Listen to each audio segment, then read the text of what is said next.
근대 사회의 등장과 함께 큰 영향력을 미쳤던 계몽주의는 오늘날에도 여전히 많은 이들에게 큰 영향을 미치고 있습니다.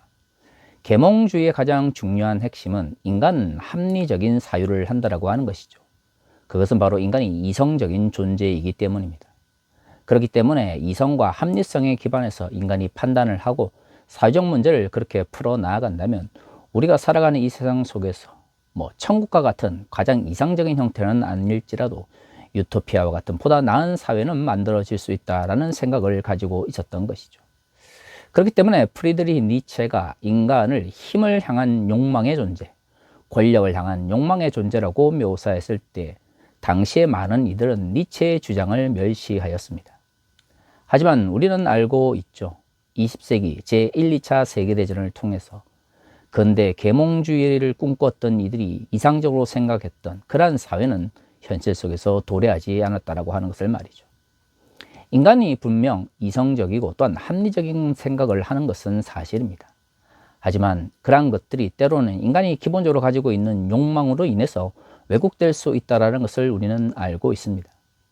니체는 그것을 힘 혹은 권력이라는 말로 표현했던 것이죠. 사실 그렇습니다. 정치가 너무나도 중요한 21세기에 힘을 향한 인간의 욕망이라고 하는 것은 이성적이고 합리적인 인간의 사상을 짓밟을 수 있을 정도로 큰 힘을 가지고 있죠. 욕망의 문제가 중요한 것은 이런 인식론적 차원에서만은 아닙니다. 우리가 살아가는 이 사회 속에서 인간의 욕망이라고 하는 것은 얼마든지 타인을 향한 부정적인 영향력으로 나타날 수 있는 것이죠.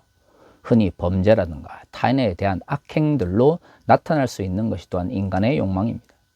물론 인간은 욕망을 가지고 있기에 삶을 살아갈 수 있지만 또한 그 욕망은 쉽게 변질될 수 있다는 것을 우리는 알 수 있습니다. 이것은 종교적 영역에서도 마찬가지입니다.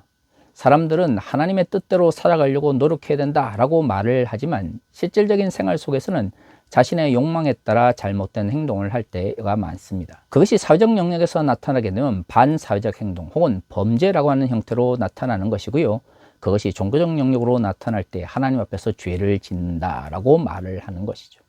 하지만 그것이 종교적인 것이든 사회적인 것이든 인간의 욕망에 가지고 있는 이중적 측면, 즉 인간이 살아감에 있어서 가장 근본적인 힘이 됨과 동시에 또한 다른 사람에게 부정적 영향을 미치면서 범죄나 혹은 죄악을 저지를 수 있는 힘이 된다라고 하는 것 자체는 부인할 수가 없는 것입니다.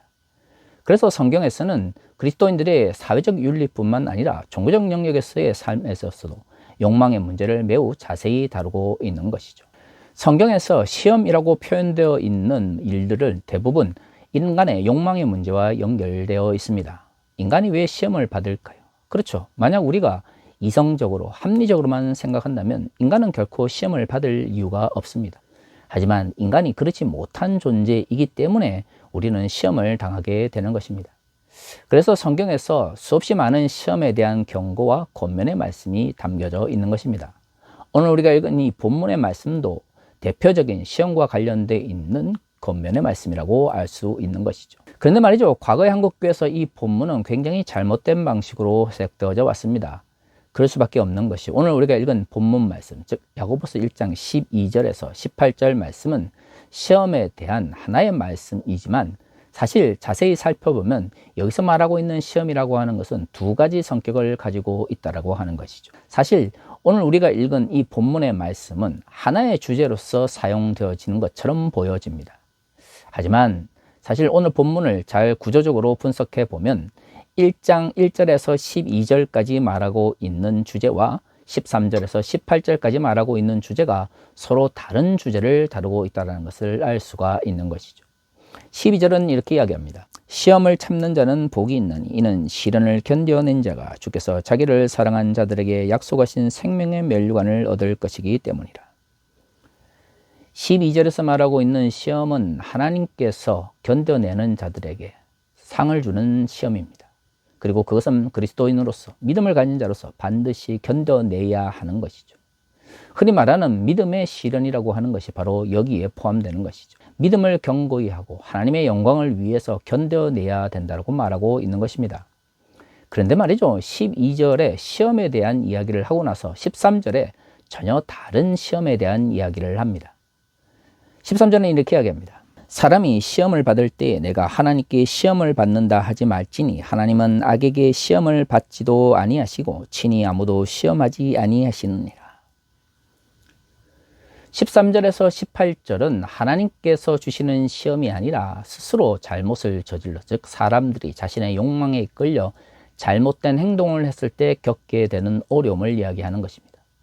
12절이나 13절이나 똑같이 시험이라는 말을 쓰고 있기 때문에 언뜻 보면 12절과 13절에서 말하고 있는 시험이 같은 개념처럼 보이지만 12절의 시험이라고 하는 것은 자신을 드러내기 위해서 자신이 많이 가지고 있다는 것, 사회적으로 성공했다는 것을 드러내는 사람들에 대한 경고의 말씀과 함께 고난을 받는 것에 대하여 기뻐하라는 말씀을 먼저 하고 있습니다. 그리고 나서 시험에 대해서 이야기하고 있는 것이죠. 그렇죠. 세상 사람들은 자신이 가지고 있는 것, 자신이 누리고 있는 것을 다른 사람들에게 자랑하기 위해서 그것을 드러냅니다. 그러나 그것을 가지고 있지 않은 사람들은 굉장히 어려움을 겪을 수밖에 없는 것이죠. 지난주에도 말씀드린 것처럼 2000년 전 로마 시대는 계급 구조였습니다. 뭔가를 드러낼 것이 있는 사람, 많이 누리고 있는 사람들은 사회적으로 높은 계급에 있는 사람들이죠. 상대적으로 드러낼 것이 없는 사람들은 사회적으로 낮은 계급에 있는 사람들이었습니다. 그러니 낮은 계급에 있는 사람들은 높은 계급에 있는 사람들보다 더 많은 어려움과 고난을 겪을 수밖에 없는 것이죠. 하지만 야고보서는 하나님 나라는 고난 가운데서 이루어지는 것, 즉 자신을 드러내지 않고 하나님의 뜻을 실천하면서 이루어지는 것이라고 말하고 있습니다. 그렇기 때문에 높은 쪽에 있는 사람들 혹은 많은 부를 가지고 있는 사람들은 오히려 낮아지고 가난해질 것을 이야기하고 있죠. 왜냐하면 그것으로는 하나님의 뜻을 이룰 수 없기 때문이죠. 그래서 가난한 자들과 혹은 사회적으로 낮은 계층에 있는 사람들에게 기뻐할 것을 이야기합니다. 하지만 그들은 낮은 계층에 있기 때문에, 가난하기 때문에 많은 어려움과 고난에 직면할 수밖에 없습니다. 그러면 이 고난은 어떻게 해야 되는 걸까요? 12절에서 말하고 있는 것처럼 이겨내야 하는 것이죠. 이것은 자신의 잘못과 아무런 상관관계가 없습니다. 자신이 태어난 사회적 계급과 어떤 사회적 문제로 인해서 믿음대로 살아가려고 하는 사람들이 고난을 겪는 것이기 때문이죠. 13절에서 18절까지는 사람들이 자신의 욕망으로 인해서 죄를 지었을 때 그것이 하나님께서 주시는 믿음의 시름이다 라고 자기를 정당하지 말 것을 이야기합니다. 2000년 전이나 지금이나 사람들의 마음에는 그런 생각이 있는 것 같아요. 분명히 자신이 잘못했음에도 불구하고 그것을 인정하고 싶지 않은 왜곡된 욕망인 것이죠. 이럴 때 사람들은 그것에 대해서 침묵하거나 혹은 종교를 가지고 있는 사람들은 자신이 믿는 하나님 혹은 자신이 믿는 신의 이름으로 그것을 정당화하려고 하는 것이죠. 그런데 오늘 본문에서 권면하고 있는 것처럼 이것은 기독교적 사고방식이나 가치가 아닙니다. 야고보서의 저자가 12절에서 시험을 견디고 그것을 통하여 하나님의 뜻을 이룰 것을 이야기하고 나서 왜 13절에 전혀 다른 시험에 대해서 이야기를 할까요? 그렇습니다. 하나님의 뜻대로 살아가기 위해서 노력하다가 믿음의 시험을 만나는 경우도 있지만 대부분의 경우 사람들은 자신의 욕망대로 살아가다가 범죄에 가까운 잘못된 행동을 하기 때문에 시험을 당하거나 고난을 겪기 때문이죠. 그런데 말이죠. 사람들의 욕망 속에서 자신의 잘못을 혹은 자신의 죄악을 인정하기보다는 그것에 침묵하거나 오히려 더 나쁜 방식으로 신앙을 통해서 그것을 정당화하려고 하는 왜곡된 욕망이 표출되어지는 것이죠. 그렇기 때문에 야고보서의 저자는 믿음의 시험을 강조하고 나서 곧바로 자신의 죄악으로 인해서 고난을 겪게 되었을 때, 즉 시험에 빠졌을 때 하나님께 핑계대지 말 것을 이야기하고 있는 것입니다. 우리가 정말로 이 본문을 진지하게 생각한다면 자신의 죄악으로 인해서 고난을 겪게 되었을 때 사람들은 먼저 하나님께 회개해야 됩니다. 성경은 인간이 죄악된 존재라는 것을 분명히 말하고 있습니다. 문제는 그 죄악된 존재라고 하는 것이 우리의 잘못을 정당화해주는 도구가 될 수 없다라고 하는 것이죠. 성경은 인간이 죄악된 존재이지만 죄를 지었을 때 하나님께 회개하고 그것을 바로잡기 위해서 노력해야 된다라고 말하고 있는 것이죠. 그래서 성경에서는 회개의 문제가 굉장히 중요한 신앙적 혹은 윤리적 문제로 다가오고 있는 것입니다. 그런데 말이죠. 대부분의 사람들은 이 말씀을 자신을 정당하기 위한 방식으로 왜곡합니다. 그래서 문제가 생기는 것이죠. 때로는 믿는 사람들이 믿지 않는 사람들보다 더 과격한 죄악을 행하거나 아니면 더 나쁜 길로 빠지는 이유가 자신의 죄악을 종교적으로 정당화해주는 잘못된 삶의 방식이 표현되기 때문인 것이죠. 왜 한국의 기독교 근본주의가 배금주의, 돈을 숭배하는 방식으로 점점점 나아갈까요? 그렇죠. 잘못된 행동을 종교적으로 정당화하는 것이 반복되다 보면 어느 순간 죄악이 오히려 하나님의 뜻이 되어버리는 것입니다. 그러다 보면 죄악을 저지르는 것이 오히려 하나님의 뜻을 실천하는 것처럼 느껴지고요. 그러한 행동들이 반복되어지면 믿는 사람들이 꿈도 꾸지 못하는 극단적인 행위들을 하게 되는 것이죠. 2025년 내란의 시대를 맞이해서 한국의 극우 근본주의 혹은 기독교 근본주의자들이 한국 사회에서 미치고 있는 부정적인 영향력은 이처럼 죄악을 하나님께 회개하지 않고 그것을 하나님의 뜻인 것처럼 스스로 정당화하기 때문에 생기는 문제라고 할 수 있습니다. 그렇기 때문에 그리스도인들은 이러한 고난의 문제나 혹은 시험의 문제에 닥쳤을 때 이것을 구별할 수 있는 지혜가 필요한 것이죠. 그렇기 때문에 야고보서는 믿음의 시험을 이야기하기 전에 1장 5절에서 이렇게 이야기합니다. 너희 중에 누구든지 지혜가 부족하거든 모든 사람에게 후히 주시고 꾸짖지 아니하시는 하나님께 구하라. 그리하면 주시리라. 지혜를 간구하고 나서 야고보서의 저자는 높은 자리에 있는 사람들은 낮아질 것을 이야기하며 낮은 자리에 있는 사람들은 기뻐할 것을 이야기합니다. 왜냐하면 사회적 높고 낮음이 결코 하나님의 뜻을 이루는 그러한 도구가 될 수 없기 때문이죠. 이것을 구별할 수 있는 것이 무엇입니까? 지혜입니다. 그렇기 때문에 그러한 지혜를 가지고 있는 사람들은 낮은 자리에, 낮은 계급에 있기 때문에 고난을 겪는다 할지라도 그것을 믿음을 성장하기 위한 과정이라고 생각하고 견뎌낼 수 있는 것이죠. 그렇습니다. 야고보서에서 말하고 있는 시험과 고난의 문제는 결국 지혜가 필요하다는 것을 보다 명확하게 드러내고 있는 것입니다. 왜 오늘날 한국의 기독교 근본주의자들이나 혹은 극우 근본주의자들이 그들이 하나님의 뜻이라고 말을 하면 할수록 더 죄악을 혹은 사회적 범죄에 참여하게 될까요? 12.3 내란 사태 이후 윤석열 대통령이 탄핵되고 또한 체포되면서 구속되었습니다. 그리고 구속이 결정되었던 그날 밤 많은 윤석열 대통령의 추종자들이 서부지법에 침범해서 불법을 저질렀습니다. 더욱 안타까운 것은 그 가운데 상당수가 그리스도인들 그리고 젊은 남성들이었다고 하는 것이죠. 왜 이런 문제가 발생하게 될까요? 아마 그들이 내가 잘못하고 있다라는 생각을 가지고 있었다면 범죄를 저지르지 않았을 것입니다. 하지만 그들 중에 상당수는 그것이 옳은 행동이다라는 잘못된 생각들을 가지고 있었던 것이죠. 법원을 전고하고 폭력을 행하는 것이 잘못된 것이다 혹은 법을 어기는 것이다 라는 것을 구별할 수 있는 지혜가 없는 자들이 자신의 욕망에 따라서 자신의 폭력성을 드러낸 것입니다. 그런데 그 가운데 상당수가 그리스도인이었다는 거죠. 특히 정광훈을 따랐던 추종자들이 거기에 많이 참여해 있었습니다. 성경이 말하고 있는 지혜가 왜 우리의 일상에서 필요한지를 너무나 잘 보여주고 있는 것이죠. 사람들은 일상을 살아가면서 하나님의 뜻대로 살아가기 위하여 노력해야 됩니다. 그런데 그것이 쉽지 않은 이유는 그러한 삶 가운데서 고난을 경험하기 때문입니다. 그렇기 때문에 그러한 고난은 우리의 믿음 안에서 하나님의 뜻을 이루기 위하여 계속해서 노력해야 되는 것이죠. 오히려 그러한 고난은 견뎌내면서 계속해서 하나님의 뜻을 실천하기 위해서 노력해야 됩니다. 하지만 오늘 본문에서 말하고 있는 것처럼 인간은 자신의 왜곡된 욕망으로 인해서 범죄 혹은 죄악을 저지를 수도 있는 존재입니다. 이것을 구별하지 못한다면 하나님의 뜻을 제대로 이루지 못하게 되는 것이고요. 오히려 죄악을 저지르면서 하나님의 영광을 가리고 있으면서도 자기 자신을 종교적으로 정당화하는 잘못된 행동이 나타나게 되는 것이죠. 그리고 그것이 반복되면 가장 극단적인 죄악이나 범죄까지도 아무런 스스럼 없이 행하게 되는 것입니다.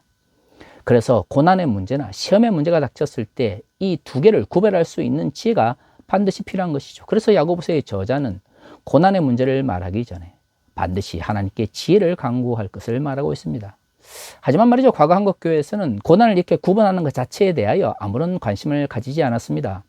왜냐하면 고난이라고 하는 것을 자의적으로 해석해서 자신의 잘못된 죄악을 종교적으로 정당화하는 데 너무나 익숙했기 때문이죠. 하지만 모든 고난과 시험이 하나님의 영광을 드러내기 위한 것이거나 혹은 하나님께서 주시는 것이다 라고 말해서는 안 됩니다.